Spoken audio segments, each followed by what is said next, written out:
না, যতবার বিলুপ্ত করার চেষ্টা করবে আবার ফিরে ফিরে উম্মতের মধ্যে খেলাফত আসবে এবং চূড়ান্ত এই বিশ্বব্যাপী ইসলামের বিজয় খেলাফতের হাত ধরে এভাবে ইনশাআল্লাহ। এটাকে রুখতে কেউ পারবে না, এটাকে কেউ রুখতে পারবে না। হ্যাঁ, খেলাফতের মধ্যে ছন্দপতন হতে পারে, খেলাফতকে তারা মধ্যখান দিয়ে ধ্বংস করার চেষ্টা করতে পারে।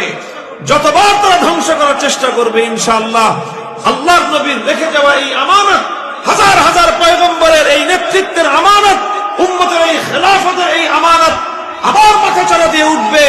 আবার সারা দুনিয়া থেকে সকল জাহিলিয়াতের অন্ধকারকে দূর করে ইসলামের হেলালি নিশান নিয়ে আবার পৃথিবীতে খেলাফত মাথাচাড়া দিয়ে উঠবে ইনশাআল্লাহ।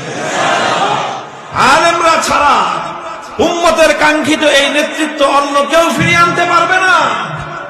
উম্মতের কাঙ্ক্ষিত নেতৃত্ব সহিহ ইলম ছাড়া হতে পারে না। বড় সংগঠন হতে পারে, দুনিয়ার অনেক আসবাব জমা করতে পারে, দুনিয়ার বহু কিছুর দিক থেকে শক্তিমান হতে পারে, দুনিয়ার সকল দিক থেকে তারা সমৃদ্ধ হতে পারে। আল্লাহর কসম, এই উম্মতের মুক্তি আসবে যে নেতৃত্বের মাধ্যমে, সেই নেতৃত্ব ইলমের দিক থেকে অত্যন্ত গভীর এবং অত্যন্ত মজবুত শক্তিশালী হবে। এছাড়া উম্মতের মুক্তির কোনো পথ নাই। সারা দুনিয়ার সমস্ত কুফরি শক্তিগুলোকে তোয়াক্কা না করে কিভাবে একটা স্বাধীন, একটা আত্মমর্যাদা সম্পন্ন জাতি গঠন করা যায় এই হুজুররাই দেখাই দিয়েছে। 40 বছর তারা যুদ্ধই করছে, পড়ালেখা করার তেমন একটা সময় পায় নাই। যা পড়তো তাও সব ওই পাকিস্তানে এসে পড়াশোনা করছেন তারা। এখন তারা